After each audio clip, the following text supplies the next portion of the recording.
자, 오늘 하나님 말씀은 빌립보서 1장입니다. 죄송해요. 1장. 우리 계속 봤던 말씀 한 번 더 보려고 합니다. 20절, 21절입니다.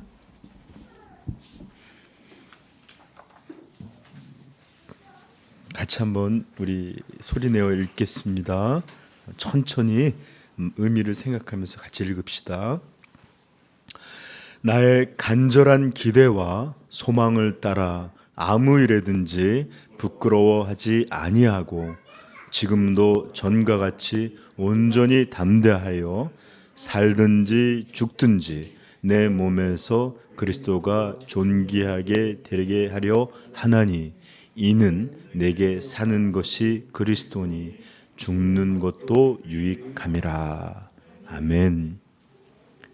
이는 내게 사는 것이 그리스도니 죽는 것도 유익함이라. 아멘.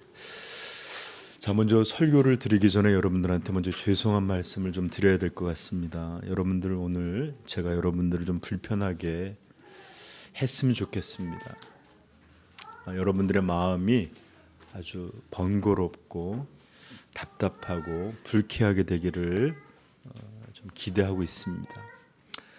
그것이 익숙한 내용을 또 전했기 때문에 또 이런 것이 아니라 그 내용 자체가 여러분들의 마음에 부딪혀서 그렇게 좀 답답하고 불편했으면 좋겠어요. 그래서 여러분 먼저 이런 것들을 양해를 구하면서 오늘 말씀 전할 텐데 아주 새롭거나 그런 거 말씀 아니고 제가 익숙히 여러분들에게 전해왔던 말씀이에요. 그래서 다시 한번 여러분 말씀 증거하려 합니다.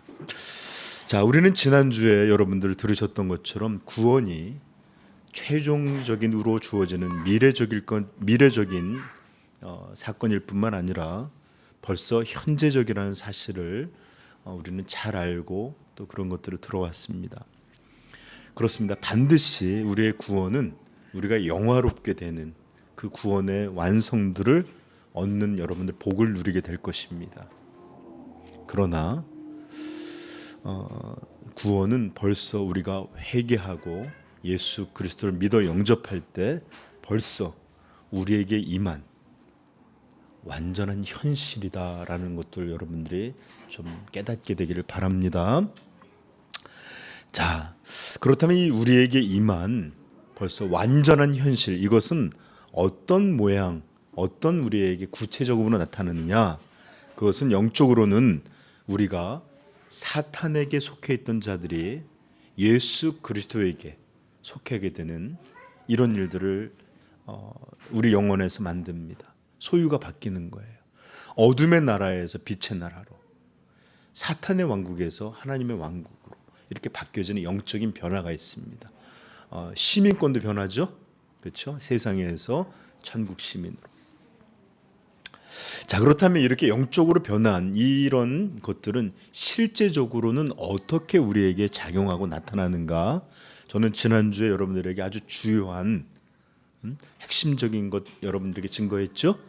그것은 바로 우리가 살아가는 이유, 무엇을 위해서 살 것 같은지에 대한 우리의 목적, 이것이 바뀌어지는 것입니다. 이게 구원이 만든 일이에요. 우리를 위해서, 우리 자신을 위해서 살아왔던 사람들이 이제는 하나님을 위해서 살아가는 사람들이 됩니다. 자기 왕국을 꿈꾸던 이들이 하나님의 왕국을 꿈꾸는 사람들이 돼요. 죄를 기쁨이나 즐거움이나 이런 만족을 알던 사람들이 의를 구하고 우의 의를 향하여 간절한 마음과 가난한 마음을 가지게 됩니다. 거룩하지 않으면 행복한 마음이 들질 않습니다. 세상의 즐거움, 육체적 만족 이런 것들을 찾아 헤매는 마음에서 오직 하나님의 나라 그리고 그분의 영광 이런 것들을 구할 줄 아는 사람들로 바뀌게 되는 것입니다. 바로 이것이 구원이 우리에게 성취한 가장 중요한 변화입니다. 네. 자, 어떤 이들은 이렇게 반론을 할 수 있습니다. 목사님, 목사님은 너무 신앙의 모든 관점을 구원이라는 측면에서만 설명하고 그렇게 말해주는 것 같습니다. 이렇게 반론하는 분들도 있을 거예요. 또는 목사님, 오늘 우리가 읽었던 본문 속 사도가 보여준 분명한 인생의 목적은 너무나 아름답고 고귀한 것이지만 이것을 구원이 성취한 것으로만 연결하는 이런 목사님의 이런 신학은 너무 구원 중심적인 그런 것이 아닙니까? 이렇게 의문을 갖거나 반론을 제기하는 분들이 있을 겁니다. 저는 분명히 그렇게 생각할 수도 있겠다, 그런 마음도 있습니다. 그래서 여러분들에게 몇 가지 오늘 그것들에 대해서 말씀을 여러분한테 들려드리려고 합니다. 첫째는 우리 1년 주제 표가 뭐죠? 보지 마시고, 네, 주보 건표에 나와 있는데 표가 뭡니까? 죽으나 사나? 죽으나 사나 당신 생각. 비슷한 말인데 정말, 자, 진짜 똑같은 표현이에요. 보십시다. 찾아가 보십시다. 저 펴보세요. 정확한 표현은 살아도 죽어도 주를 위하여. 네, 죽으나 사나 당신 생각, 같은 말이에요. 네. 자, 그리고 주제 성구가 있죠. 마태복음 14장 7절부터 9절인데 같이 읽어볼까요? 시작.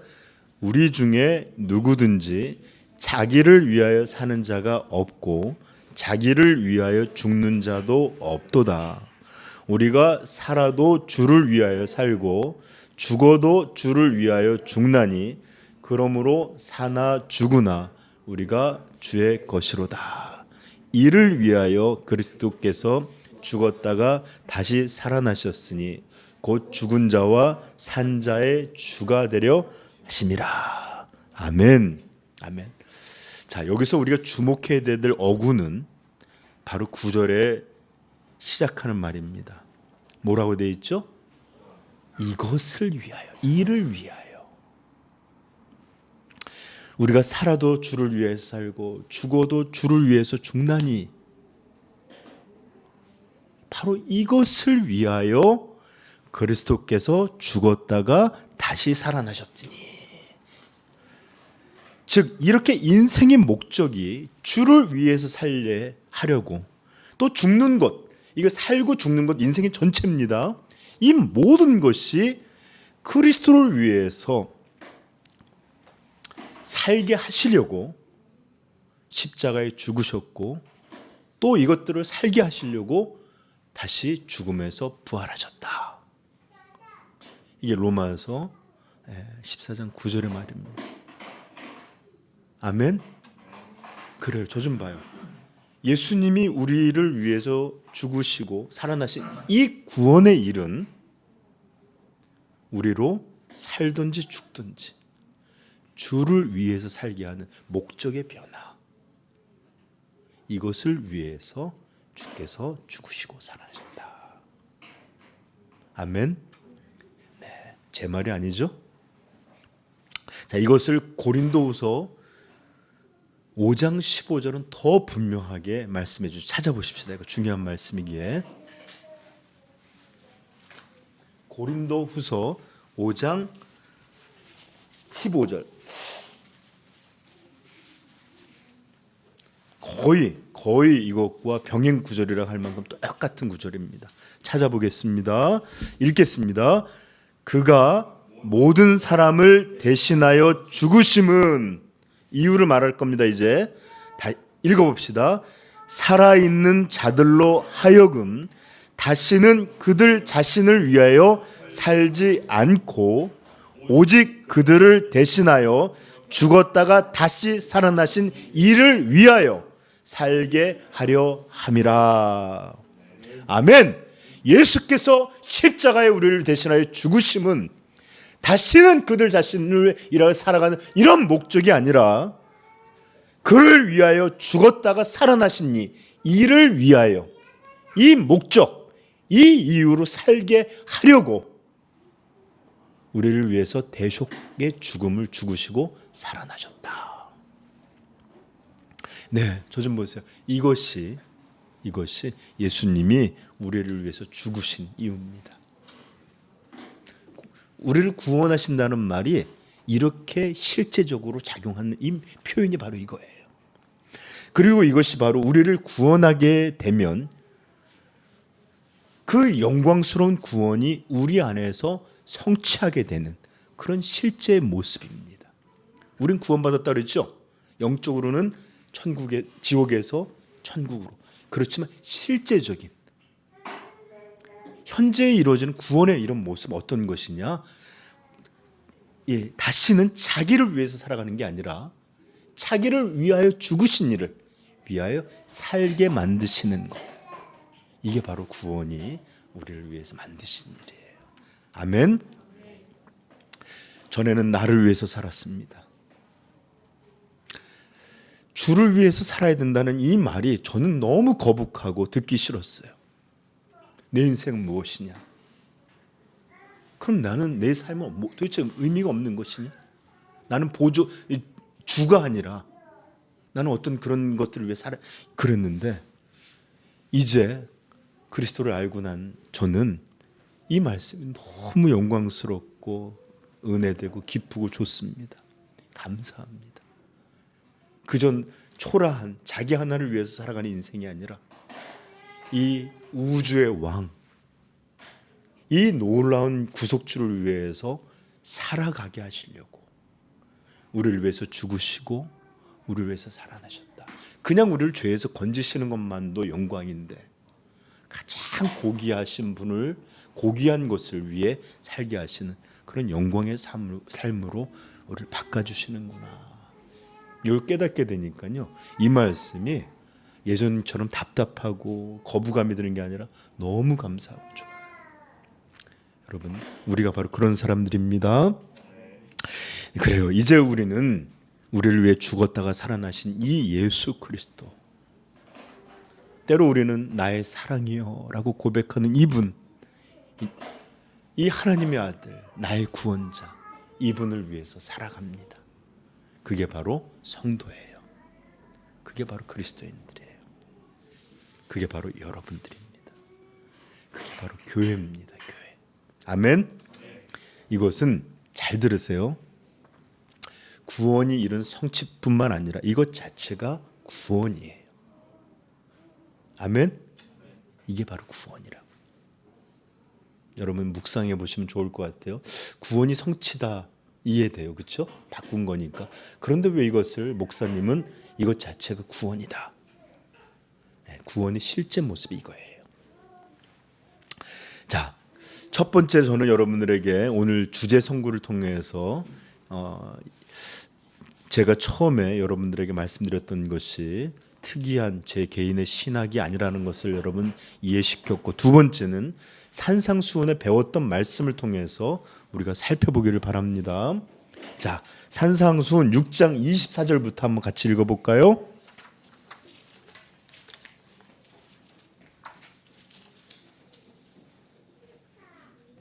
(6장 24절부터) 우리 33절까지 읽겠습니다. 자, 먼저 읽읍시다. 같이. 한 사람이 두 주인을 섬기지 못할 것이니 혹 이를 미워하고 저를 사랑하거나 혹 이를 중히 여기고 저를 경히 여김이라. 너희가 하나님과 재물을 겸하여 섬기지 못하니라. 이제부터 이제 그 주된 내용이 나옵니다. 그러므로 내가 너희에게 이르노니 목숨을 위하여 무엇을 먹을까, 무엇을 마실까, 몸을 위하여 무엇을 입을까 염려하지 말라. 목숨이 음식보다 중하지 아니하며 몸이 의복보다 중하지 아니하냐. 공중의 새를 보라. 심지도 않고 거두지도 않고 창고에 모아들이지도 아니하되 너희 하늘 아버지께서 기르시나니 너희는 이것들보다 귀하지 아니하냐. 너희 중에 누가 염려함으로 그 길을 한 자라도 더할 수 있겠느냐. 또 너희가 어찌 의복을 위하여 염려하느냐. 들의 백합화가 어떻게 자라는가 생각하여 보라. 수고도 아니하고 길쌈도 아니하느니라. 그러나 내가 너희에게 말하노니 솔로몬의 모든 영광으로도 입은 것이 이 꽃 하나만 갖지 못하였느니라. 오늘 있다가 내일 아궁이에 던져지는 들풀도 하나님이 이렇게 입히시거든 하물며 너희일까 보냐. 믿음이 작은 자들아, 그러므로 염려하여 이르기를 무엇을 먹을까 무엇을 마실까 무엇을 입을까 하지 말라. 이는 다 이방인들이 구하는 것이라. 너희 하늘 아버지께서 이 모든 것이 너희에게 있어야 할 줄을 아시느니라. 그런즉 너희는 먼저 그의 나라와 그의 의를 구하라. 아멘. 여러분 이제 저 좀 보세요. 이 말씀의 시작은 두 주인에 대한 말씀으로 시작합니다. 사람이 두 주인을 섬길 수 없는데 하나를 중히 여기거나 하나를 가볍게 여기고 하나를 사랑하거나 하나를 미워합니다. 근데 이 두 주인의 이름이 뭐였죠? 하나는 하나님과 또 하나는 재물이었어요. 근데 여러분 재물이라는 것은 뭐냐? 여기서 이 보면 31절에 무엇을 먹을까 무엇을 마실까 무엇을 입을까의 총체적인 이름이에요. 이것을 위해서 주어지는 이 총체적인 이름인데 이것의 실제 이름이 뭔지 압니까? 이것을 많은 신학자들은 나중에 이 재물이라는 말이 맘몬인데 이 재물을 하나님처럼 여기는 걸 맘모니즘이라는 말로 써요. 그런데 이 맘몬의 진짜 이름이 뭘까요? 네? 맘몬의 진짜 이름. 맘몬의 진짜 이름은 자아입니다. 자아. 그러므로 두 주인을 섬기지 못했다 그럴 때 하나님과 너희들 자신을 위하는 이런 것들을 동시에 두 신을 섬길 수 없다는 겁니다. 여러분 재물이라는 것은 우리가 우리를 위해서 살아가기 위해 원하고 높이고 경배하고 숭배하는 것, 그게 바로 맘몬이에요. 어떤 이들에게는 이 두 주인이 꼭 재물일 필요는 없어요. 다른 이름들이 들어갈 수 있습니다. 내가 무엇을 그렇게 숭배하느냐. 어떤 이들에게는 인기가, 하나님과 두 주인의 이름이 인기일 수도 있고, 또 다른 이들에게는 성공일 수도 있고, 어떤 이들에게는 쾌락일 수도 있고, 어떤 이들에게는 가족이 될 수도 있고, 어떤 이들에게는 사랑이라 불리는 것이 될 수도 있습니다. 거기에는 무엇이든 그 이름이 들어갈 수 있어요. 내가 숭배하는, 거기에 두 주인의 이름이 들어갈 수 있어요. 그리고 하나님과 대립하는 이 많은 다른 신의 이름이 들어갈 수 있지만 그 신의 진짜 정체는 뭐다? 자기가 신 삼은 자아입니다. 다 자기 자신을 위해서 숭배하는 거예요. 여러분 우상 숭배의 본질은 뭡니까? 항상 우상에 대해서 하나님께서 경계할 때마다 자기를 위하여라는 말이 들어가요. 우상은 자기를 위하여 스스로 하나님 삼은 것, 이게 바로 재물의 이름이고 이게 바로 다른 신들의 이름입니다.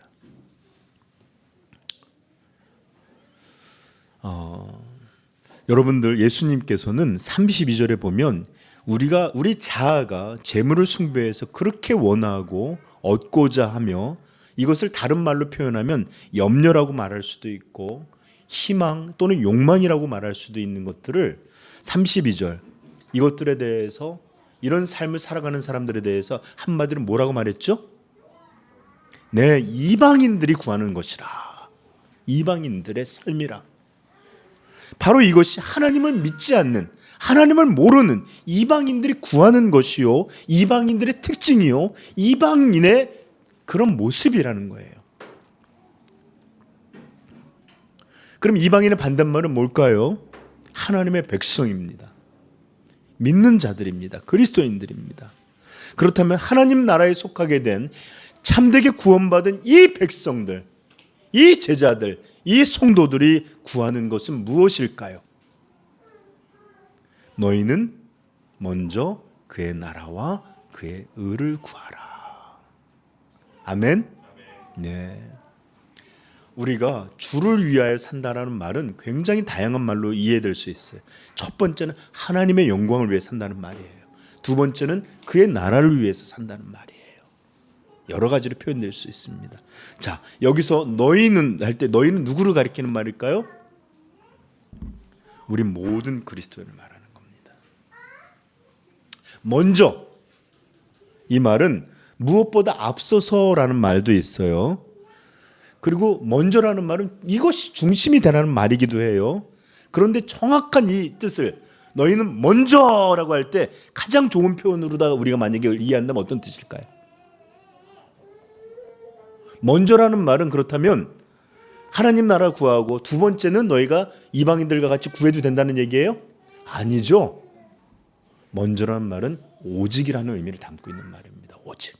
너희는 오직 하나님의 나라, 그의 의, 하나님을 위해서 살아가는 것, 예수 그리스도가 인생의 목적이 되는 것, 이것만을 위해서 살라. 이것이 바로 예수님이 들려주신 믿는 자들의 삶입니다. 네, 그의 나라와 그의 의를 구하라. 그분의 통치 속에 그분을 주로, 그분을 왕으로, 그를 위해 살고 그를 위해 죽는, 또 다른 말로는 하나님의 영광을 위해 살라는 이런 말이 바로 너희는 먼저 그의 나라와 그의 의를 위해서 살라는 말이에요.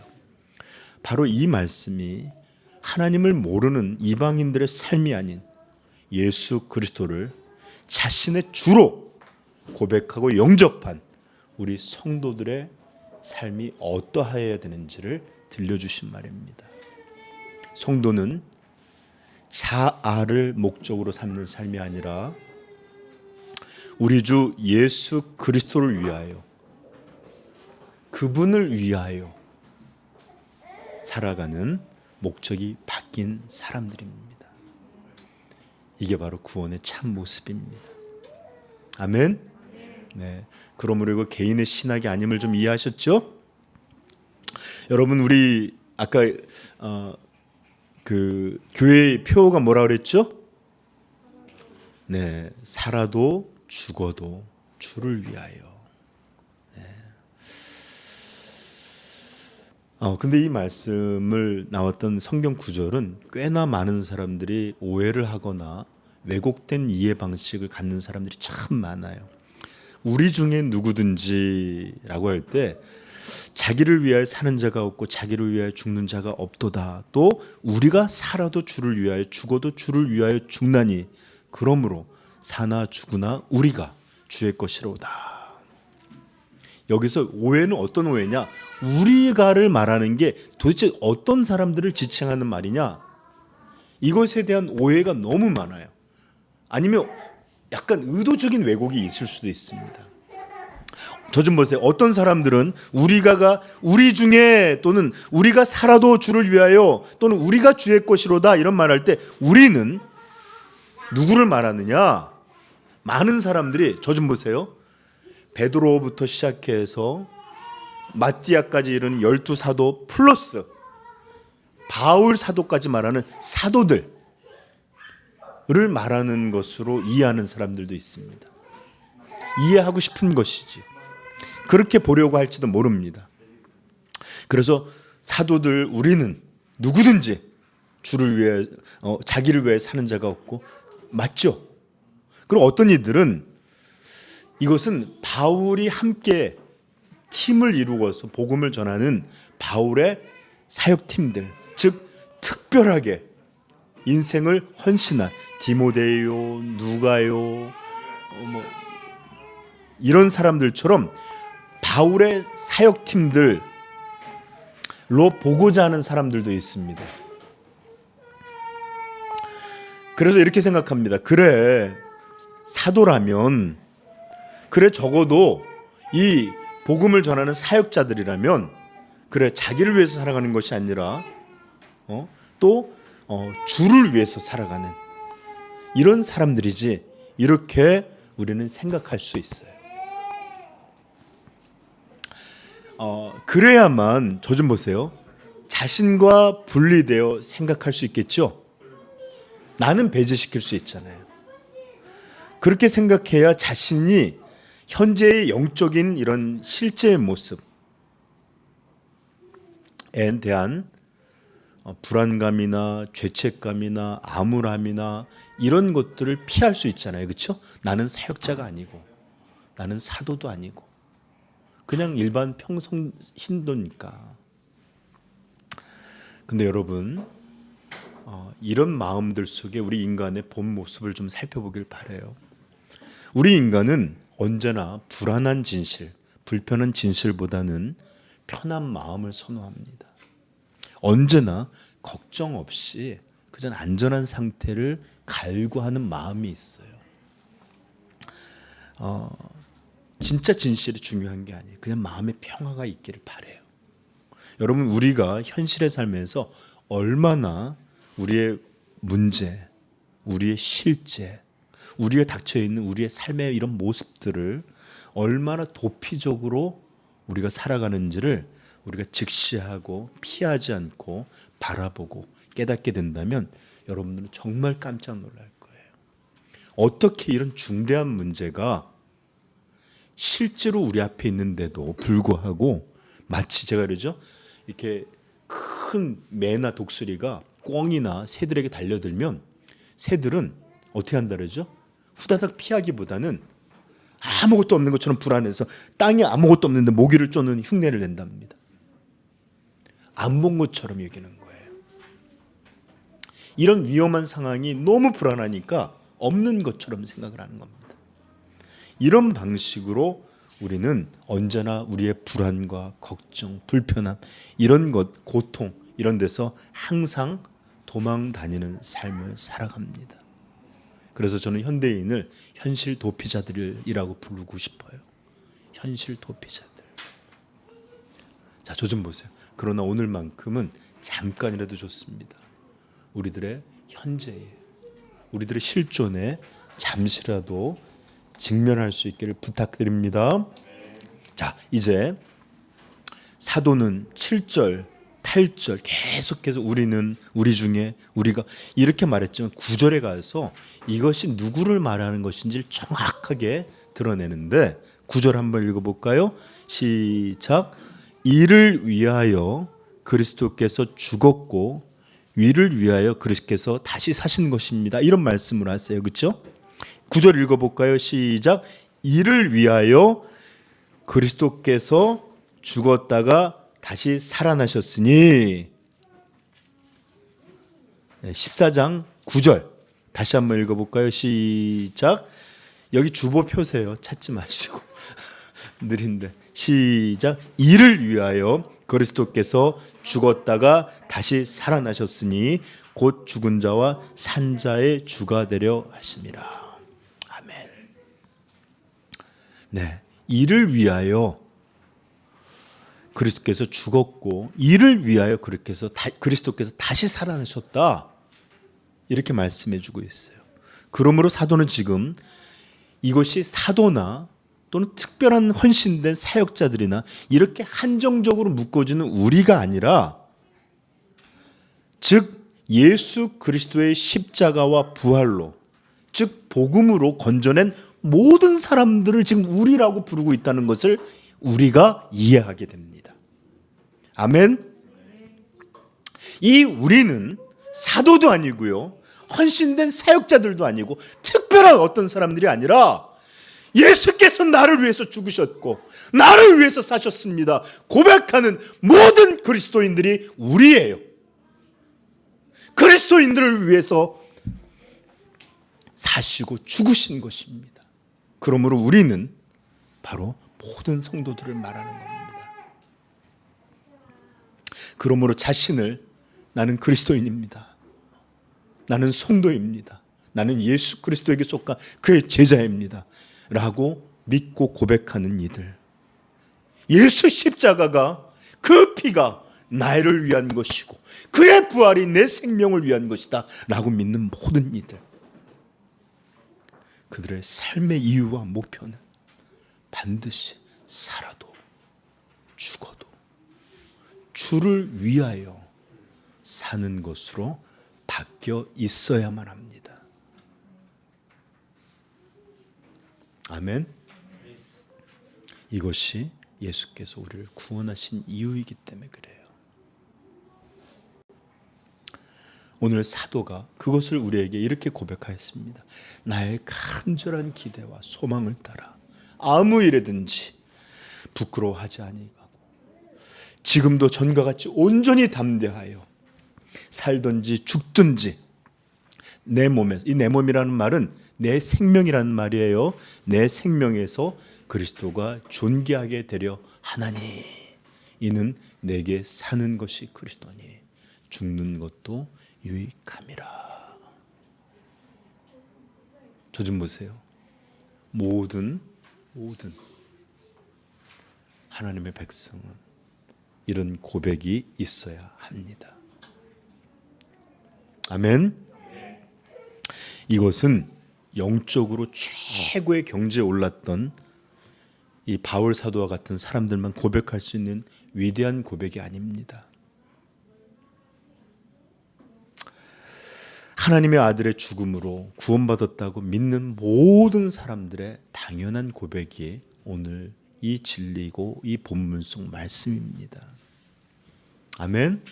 저 좀 보세요. 저는 믿음에도 수준 차이가 있다라는 것을 무시하지 않아요. 반드시 믿음에는 수준 차이가 있어요. 어린 아이가 있고 장성한 분량의 사람이 있습니다. 갓 태어난 것과 같은 유아기 상태를 못 벗어나는 성도도 있고 아주 누구를 여러분들의 부모님, 여러분 같이 부모가 돼서 누구를 양육할 정도의 성숙한 성인으로 자란 성인도 있을 수 있습니다. 성경도 이것을 분명히 말해요.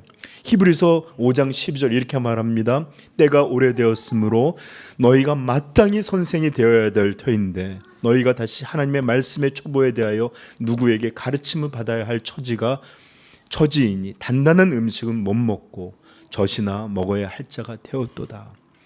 이는 젖을 먹는 자마다 어린 아이니 의의 말씀을 경험하지 못한 자요. 단단한 음식은 장성한 자의 것이니 그들은 지각을 사용함으로 연단을 받아 선악을 분별하는 자니라. 너희가 마땅히 선생, 성인, 어른, 장성한 자의 분량이 됐어야 되지만 여전히 그리스도의 초보로 믿음의 어린 아이들처럼 단단한 음식은 못 먹는 아직도 말씀도 너희들에게는 온전한 것을 전하지 못한 그런 상태구나 책망하고 있는 거예요. 에베소서 4장에서는 13절 이런 말씀이 나옵니다. 우리가 다 하나님의 아들을 믿는 것과 아는 것에 하나가 되어 온전한 사람을 이루어 그리스도의 장성한 분량이 충만한 데까지 이르리니 이는 우리가 이제부터 어린 아이가 되지 아니하며 사람의 속임수와 간사한 유혹에 빠져 온갖 교훈의 풍조에 밀려 요동하지 않게 하려 하심이라. 아멘. 네, 장성한 자가 있어요. 어린 아이들 같았어요. 어린 아이들 쓰레기통 들어온지 아닌지 구별을 못해요. 이게 어떤 말을 들으면 참인지 아닌지 몰라요. 사탕 주면 쫓아가요. 네. 지금 이런 영적으로 어린 너희들이 너무 어리다는 거예요. 지각도 없고 분별도 없고 참된 거 온전한 거 더러운 것도 구별도 못하고. 그러므로 저는 여러분들 보십시오. 장성한 자가 있고 또는 어린아이와 같은 신앙이 있다는 이런 수준의 차이가 있다는 거 분명히 인정해요. 여러분 지금 우리는 월드컵 이제 오늘이 마지막 날인가요? 오늘 결승전이 했나요? 아니면 해나요? 몰라요.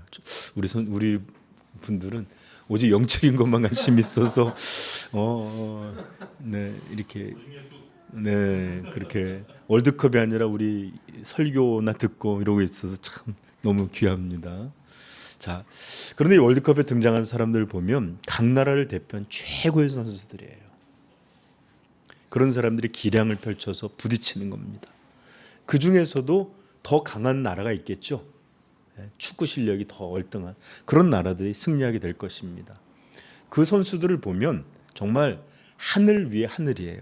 저도 축구 중계를 보면서 이러쿵저러쿵 참 말이 많아. 저 따위로 하고 하기도 하고, 야, 저게 무슨 진짜 이러면서 전 정말 이렇게 불평을 많이 하는 사람 중에 하나인데, 오죽하면 제가 스트레스 받아서 안 본다고요. 그런데 그런 선수들 중 직접 스타팅 멤버가 아니라 후보로 뛰는 선수 한 명만이라도 동네 조국 축구에 한번 등장해 보십시오. 게임이 달라져요. 게임. 오죽하면 선출이라는 전문 용어가 있겠어요. 네? 제가 전에도 얘기했지만 고등학교 때 다른 교회하고 농구 시합을 하는데 우리하고 꽤 비슷해서 우리가 이기기도 하고 그랬는데 갑자기 어떤 애가 옷을 벗더니 들어갔는데 그 다음부터 게임이 안 되는 거예요. 알고 봤더니 중학교 때 선수로다가 뛰었던 사람이 왔더니 아니 얘는 대충 받아갖고 눕기만 하면 다 들어가. 우리는 한 서너 번, 5번, 6번에 겨우 들어가는 걸 던지면 거의 2-3번에 한 번씩 들어가는 거예요. 게임이 안 되더라고요. 근데 그 선수가 대단한 선수냐? 아니에요. 후진 학교에서 한 번도 시합에 뛰어보지 못한 그냥 후보였어요. 그런데도 선수 출신 하나가 있으니까 완전히 달라져요. 그런데 중고등부에서 선수로 인류 선수로 살고 고등학교에 진학하고 대학에 스카우트 되고 프로까지 뛰고 나가서 국가대표까지 했던 사람이 온다고 생각을 해보세요. 이건 뭐 말도 안 되죠. 그렇죠? 네. 그런데 그들 중에서도 또 일반 클래스가 아니라 세계적인 월드 클래스가 있어서 또 탑 오브 탑이 있네요. 그렇죠? 저 좀 보세요. 제가 그래서 하늘 위에 하늘 같은 선수들이 있다라고 말하는 거예요.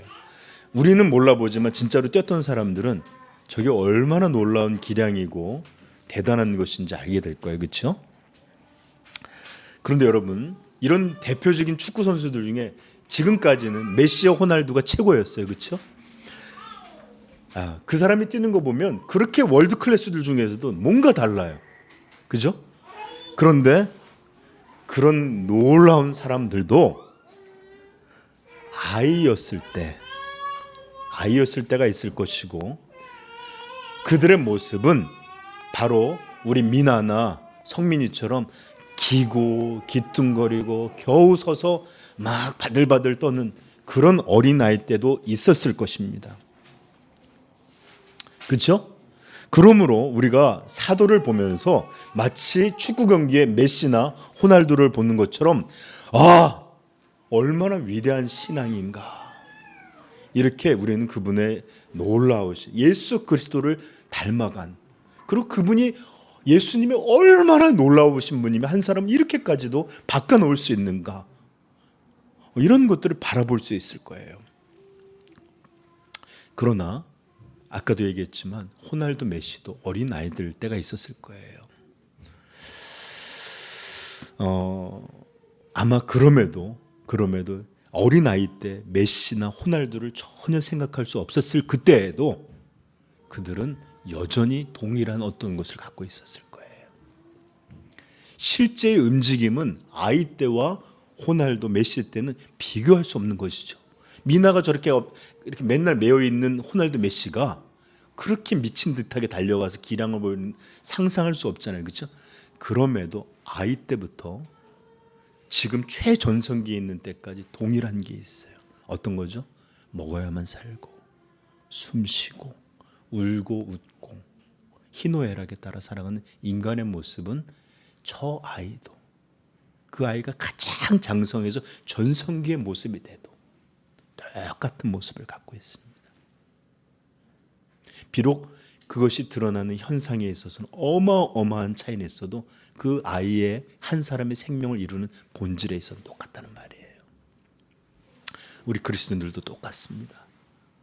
사도 바울 보면 정말로 우리가 최고의 신앙인과 같이, 마치 월드컵에서 MVP가 된 그런 모습같이 얼마나 위대한가, 얼마나 헌신적인가, 얼마나 그리스도를 사랑하는가, 얼마나 위대하신 분을 많이 닮았는가, 이런 것들을 바라볼 거예요.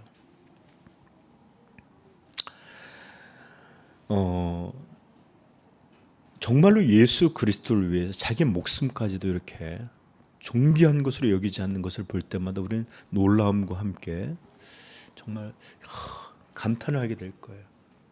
저는 다시 한번 말씀드리지만 수준의 차이를 절대 부정하지 않아요. 이런 분도 그리스도인이고 갓 태어나서 예수를 믿게 된, 그리고 예수를 지금 우리가 믿고 있는 우리도 이런 수준의 차이는 있을지언정 동일하게 흐르는 본질, 그것은 뭐냐? 그리스도인이고 예수 그리스도에게 속한 사람들이고 성령이 우리 안에 임하고 있다. 이것만큼은 동일합니다. 우리도 같은 예수를 믿고 있고 그분의 아버지를 찬양하고 있고 성령이 우리 안에 내주하십니다. 동일해요. 아무리 작고 작은 신앙인이고 연약한 성도고 아직도 신앙에 있어서 정말 미련한 어린아이와 같은지라도 우리에게는 동일한 그리스도인이라는 본질이 있습니다. 이전까지 자신을 위해서 살아왔던 이들이, 그리고 또 자신을 위해서 죽는 날까지 살아갔던 이들이 이제는 그것에서 벗어나 그의 마음속에 주님을 위해 살고자 하는 불꽃, 이 불꽃, 이것이 그리스도인이 되면 반드시 일어납니다. 그 불이 활활 타오르서 세상에 비춰지는 사도와 같을 수도 있지만, 그러나 어떤 그리스도인이라도 반드시 이 불꽃은 피어져 있고 아무것도 보이지 않는 사람은 전혀 없다라는 것은 진실입니다. 여러분, 성도는 누구도 이 구원에 이뤄서 그리스도인이 된다는 것은 예외 없이 자신이 지금까지 살아왔던 이 길, 이 죄에 대해서 반드시 회개함이 있어야 합니다. 죄에 대한 회개가 없이 그리스도를 내 죄를 위한 구속주로 믿을 수 없기 때문이에요. 그리고 또 우리가 반드시 있어야 되는 것은 내 죄를 위하여 죽으신 하나님의 아들에 대한 믿음, 그분을 주로 영접함, 그분을 나의 구원자, 나의 죽음을 대신한 그런 구원자로 영접하고 믿는, 이것이 반드시 있어야만 우리는 한 사람의 성도요 그리스도인이다라고 말할 수 있는 것입니다. 바로 이것이 구원을 받게 되는 것이에요. 그러므로 모든 그리스도인에게는 그것이 갓 태어났든 아니면 오늘 사도와 같이 놀라운 그 믿음에까지 자란 일을 할지라도 동일하게 우리 안에 있는 것은 주를 위해서 살고자 하는 불꽃. 그것이 바로 모든 그리스도인에게 공유하고 있는 동일한 것입니다. 동일한 본질이에요. 지금은 너무나 작은 불꽃일 수 있습니다. 성경에 말하는 마태복음 말씀처럼 흔들리는 갈대와 꺼져가는 심지라고 할 처럼 정말로 흔들려서 꺼질 것처럼 보이는 약하고 약한 불꽃처럼 보이는 것이라 할지라도 반드시 모든 성도에게는 그 불꽃이 있어야 돼요.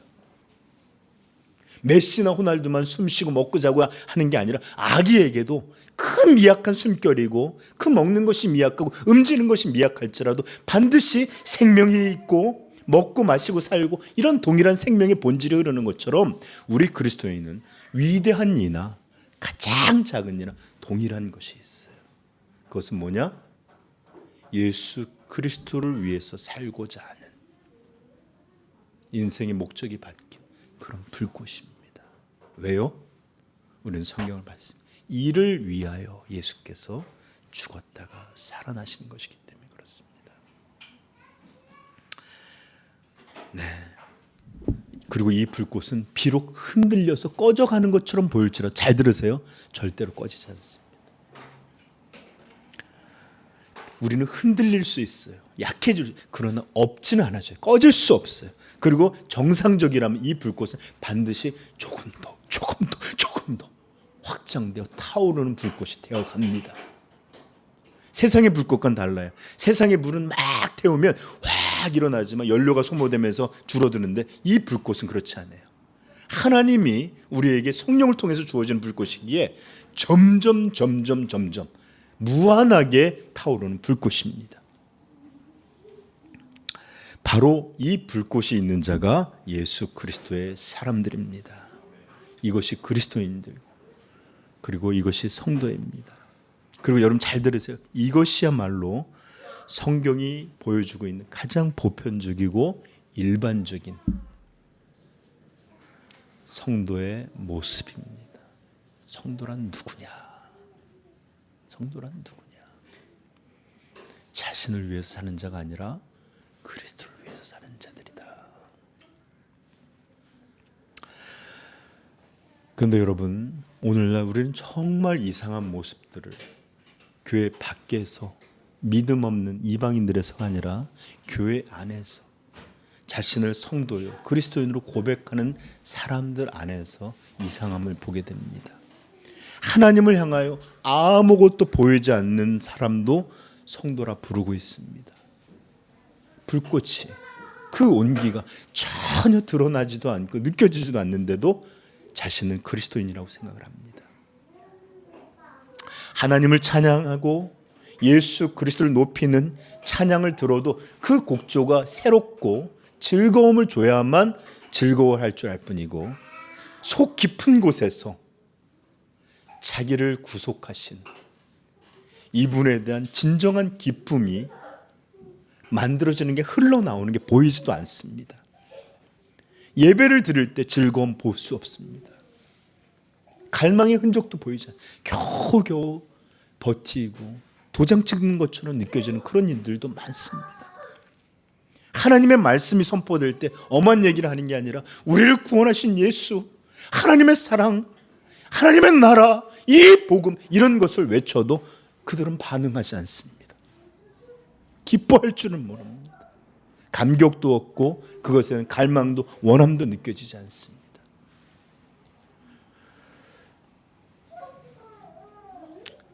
저는 이게 잘 믿어지지가 않아요. 도대체 이럴 수가 있는가? 오히려 그들의 삶에서 그들을 기쁘게 하고 그들의 삶에서 즐거움을 주고 만족함을 주고, 그래서 그것들을 더 갈망하게 하는 것은 하나님을 향한 신앙이 아닙니다. 예배의 자리가 아닙니다.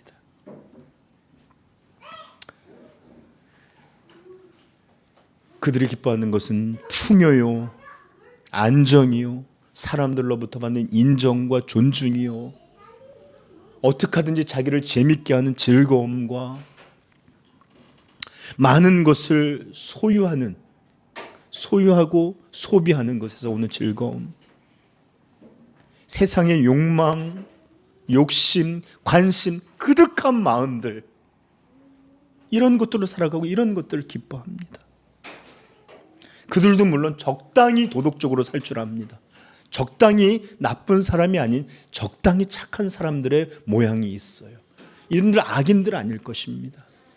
그리고 이 사람들 신앙생활도 해요. 저는 지금 교회 안에 얘기하는 겁니다. 그런데 이들의 신앙은 자신이 부담스럽지 않을 정도까지 해요. 그 한계는. 그리고 교회도 자신을 부담되게 하지 않을 정도까지만 교회에서의 것들을 순종합니다. 그러나 내가 정해진 방식, 나를 불편케 하고 나를 어렵게 하는 그런 일들에 대해서 그들은 여러 가지 이유를 가질 수 있습니다. 다 그것까지만이에요.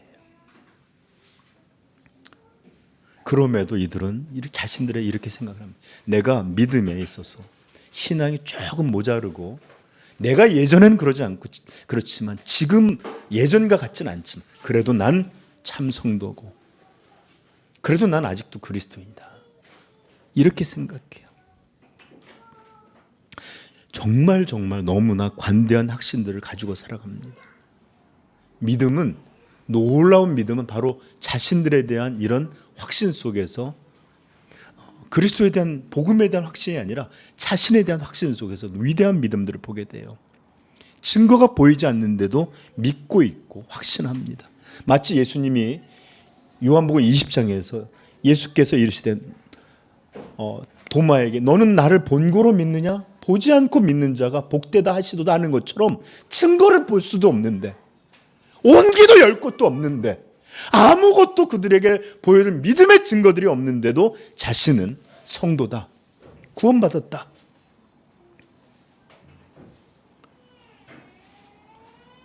이런 사람들의 믿음이 있어요.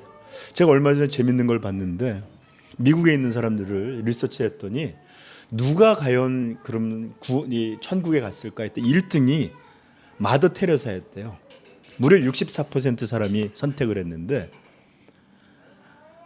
나는 구원받을 거라고 믿는 사람들이 80% 중반 이상이더라는 거예요. 내가 마더 테레사보다 나은 거예요. 이만큼 우리는 자신에 대해서 관대해요.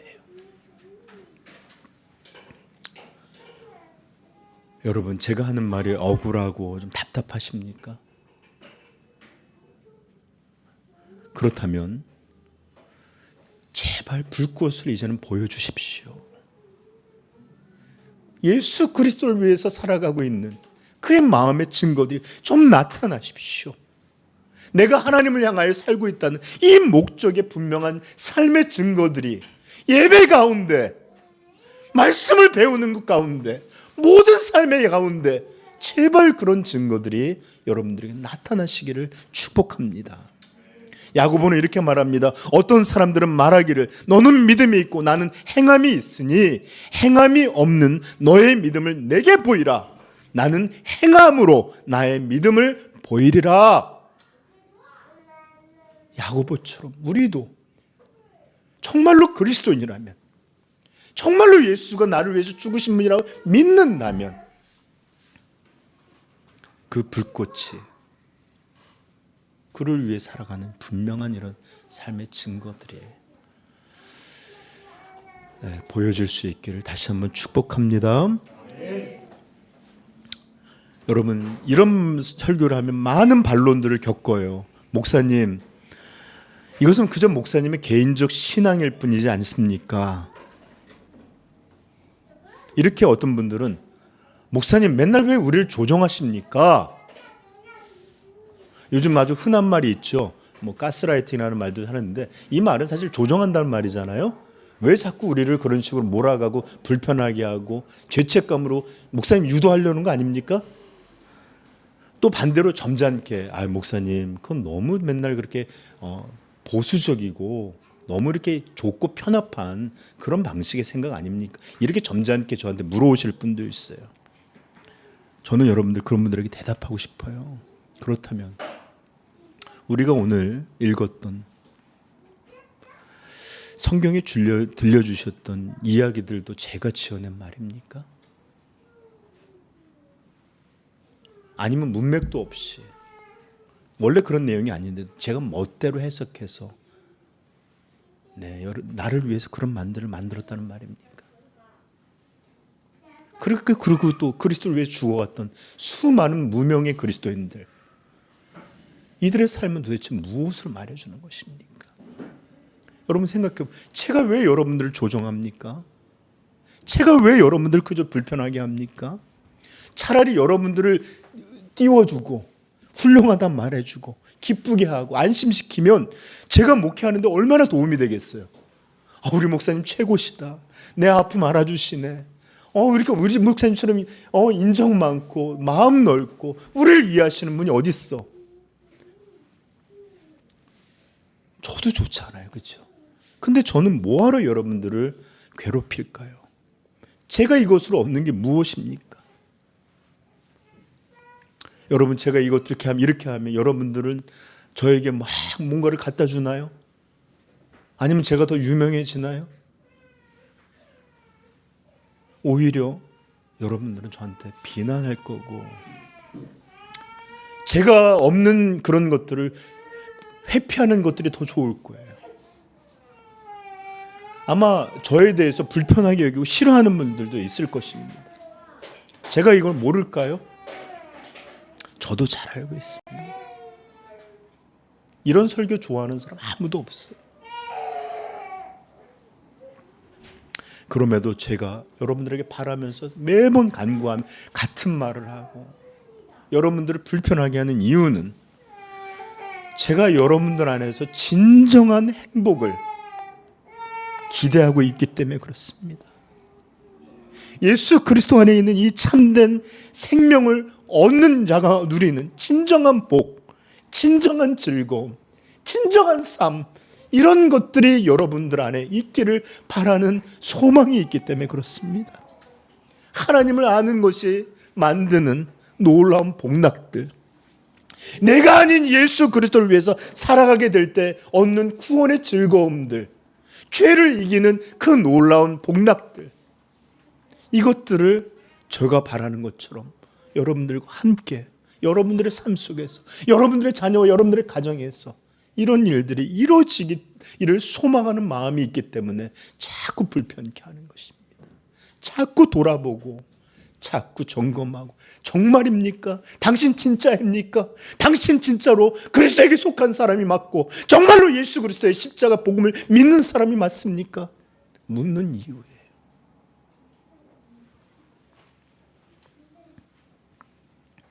사랑하는 성도 여러분, 저는 여러분들이 행복하고 진정한 기쁨, 진리에 기초한 진짜 행복 얻게 되기를 간절히 바라면서 축복합니다. 자, 이제 여러분 급하게 전 이제 말씀을 좀 마치려고 해요. 첫 번째 좀 기억해 주십시오.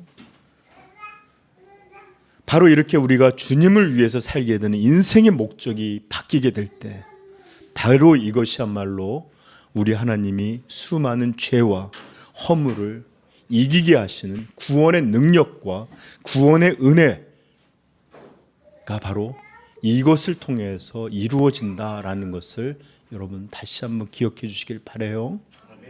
그리고 저는 이제 이 주제의 설교를 올해 이제 마지막으로 끝냅니다. 시작할 때 이 설교를 했는데 끝내는 설교예요. 왜냐하면 다음 주 성탄 예배이기 때문에 마지막 예배를 없어요.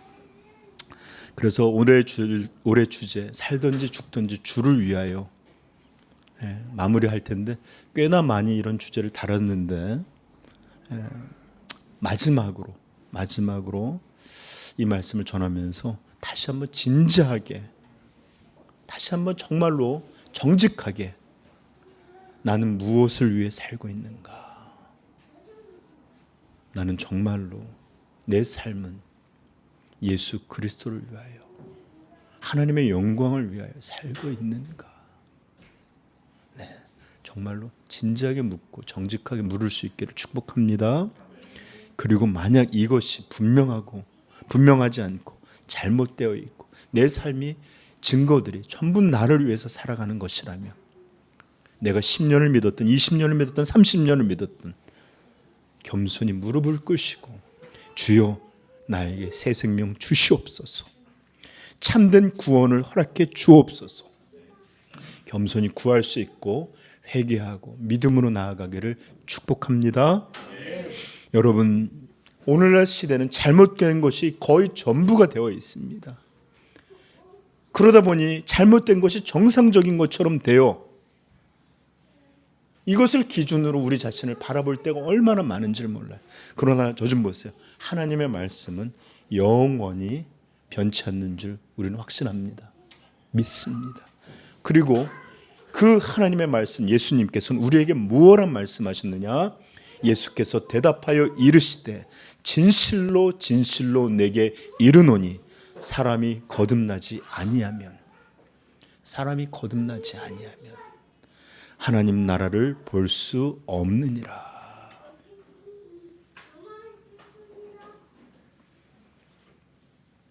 그리고 거듭난 사람은 반드시 그 인생의 목적이 정말로 반드시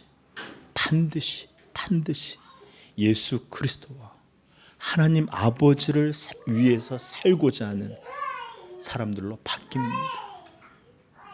그것이 그들의 마음에 비록 작은 것이고 연약한 불꽃이라도 그의 심령에서 타오르는 불꽃이 됩니다. 그러하기에 이런 바뀜을 저는 구원의 실체다, 이것이 구원이다 라고 말씀드린 것이에요. 오늘 사도는 우리에게 고백합니다. 내게 살아가는 이유는, 살아가는 목적은 예수 그리스도시니 이런 고백이 모든 참된